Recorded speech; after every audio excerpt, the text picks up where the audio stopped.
ऐसी लेडी जो हजारों मधुमक्खियों को अपने ऊपर बिठाकर डांस करती है। क्या आप एक ऐसी नौकरी करना चाहेंगे जिसमें आपको टॉफी खाने के पैसे मिले? और क्या आप पैसों से खुशियां खरीद सकते हैं? आज आपको इस सवाल का पक्का जवाब मिलेगा वीडियो के लास्ट में। अगले 5 मिनट में आपको इन सवालों के जवाब और ऐसे ही शॉकिंग फैक्ट्स जानने को मिलेंगे दोस्तों, तो देखते रहिए वीडियो को आखिर तक। नंबर 10, एक ऐसी महिला जो अपने शरीर पर 12,000 मधुमक्खियां लेकर डांस करती है। रोंगटे खड़े हो गए ना। हम बात कर रहे हैं यूएसए की रहने वाली सारा मापेली की, जो कि अपने आप को बी क्वीन भी कहती है। 12,000 जिंदा मधुमक्खियों को अपने शरीर पर ब्लाउज की तरह पहनकर एक खास तरीके की मेडिटेटिव डांस को परफॉर्म करती है। ये कारनामा करने के लिए सारा अपने शरीर पर फेरोमोन यानी कि क्वीन बीज सेंट लगाती है, जिससे कि मधुमक्खियों को लगता है कि सारा मधुमक्खियों की रानी मधुमक्खी है। और फिर वे अपनी रानी मधुमक्खी को प्रोटेक्ट करने के लिए सारा के चारों ओर घेरा बना लेती है और सारा दुनिया के सामने रोंगटे खड़े कर देने वाला डांस करती है। नंबर 9, क्या आप ऐसी नौकरी करना चाहते हैं जहां आपको टॉफी खाने की सैलरी मिले? मजाक नहीं, ये बिल्कुल सच है। कनाडा में मौजूद कैंडी फन हाउस नाम की कंपनी टॉफी टेस्ट करने वालों की तलाश कर रही है। बस उनको ये बताना होगा कि टॉफी का टेस्ट कैसा है, इसे अच्छी बनाने के लिए इसमें क्या ऐड किया जा सकता है, और अगर ये अच्छी नहीं लगती तो इसके कारण क्या क्या हो सकते हैं। इस सिंपल से काम के लिए कंपनी हर महीने 8 लाख रुपए पे करेगी।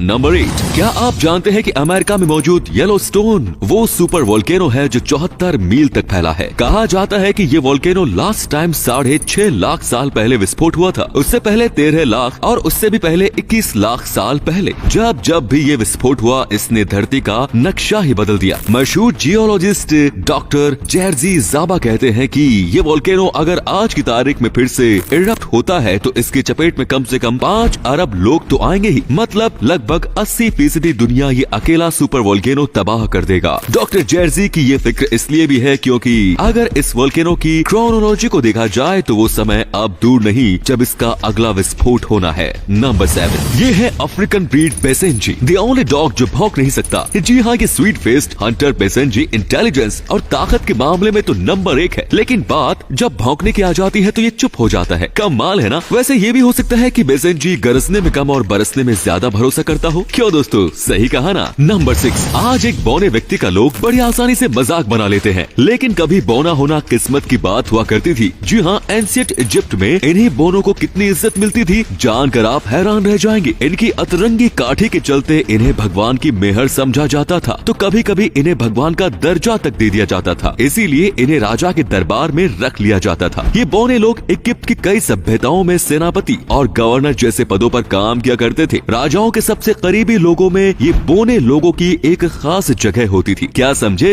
इस फैक्ट से कमी इंसान में नहीं उसकी सोच में होती है साहब। नंबर 5, एक ऐसी लेडी जिसकी 14 साल की उम्र में शादी हो गई और 18 साल की उम्र में 2 बच्चे, और इसके बावजूद वो बन पाई IPS ऑफिसर। ये है मुंबई की लेडी सिंघम। नाम है एन अंबिका। अंबिका को IPS सिर्फ इसलिए बनना था क्योंकि एक दिन पुलिस परेड में उनके पति पुलिस को सैल्यूट कर रहे थे। जब उनके पति ने सैल्यूट करने की वजह बताई कि इसके लिए किसी व्यक्ति को IPS का एग्जाम पास करना होता है, तो अंबिका ने IPS बनने की ठान ली। इसके बाद तो ये सिविल सर्विस की तैयारी में ऐसी लगी कि घर बार बच्चे और पति सबको एक तरफ कर दिया। लगातार 3 बार असफल होने के बाद आखिरकार साल 2008 में इस महिला ने वो कर दिखाया जो करोड़ों हिंदुस्तानी महिलाओं के लिए एक सबक बन गया। साल 2008 में अंबिका ने IPS क्वालिफाई किया और आज ये मुंबई में DCP के पद पर कार्यरत है और लोग इन्हें लेडी सिंघम कहकर बुलाते हैं। नंबर 4, जर्मनी एक अनोखा देश है और ऐसे ही अनोखे हैं इसके ट्रैफिक रूल्स। जर्मनी के रोड ट्रैफिक रेगुलेशंस के मुताबिक जर्मन राजमार्ग पर अगर आपकी गाड़ी का फ्यूल खत्म हो जाता है तो आप सजा के हकदार हो जाएंगे। जर्मनी में सड़क के बीचों बीच फ्यूल खत्म होना इलीगल माना जाता है, इसीलिए ऐसा होने पर 3000 से 7000 तक का फाइन भरना पड़ सकता है, जिसके लिए जर्मनी में हर कुछ किलोमीटर पर आपको पेट्रोल पंप देखने को मिल जाता है। नंबर 3, क्या आप जानते हैं कि जैकी चैन अपने बेटे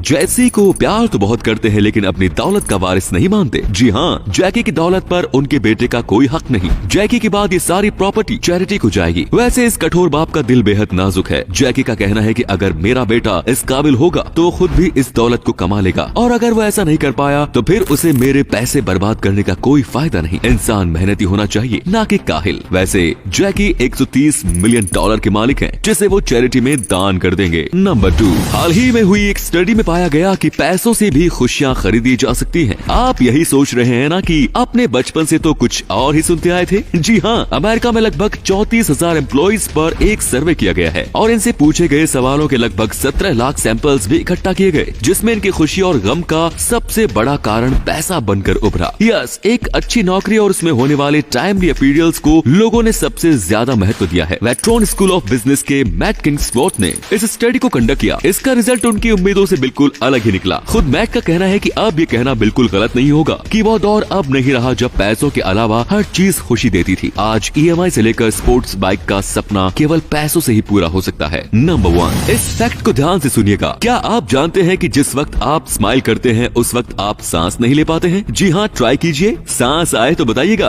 क्या हुआ, आई सांस। सॉरी, मजाक था, क्योंकि हमारा मकसद आपको मुस्कुराना था साहब। जी हाँ दोस्तों, हंसते रहिए, मुस्कुराते रहिए। तो दोस्तों, वीडियो अच्छी लगी तो इसे शेयर करना बिल्कुल मत भूलिए। आपके शेयर करने से हमें मोटिवेशन मिलता है। ऐसे ही वीडियोस लगातार देखते रहिए। धन्यवाद।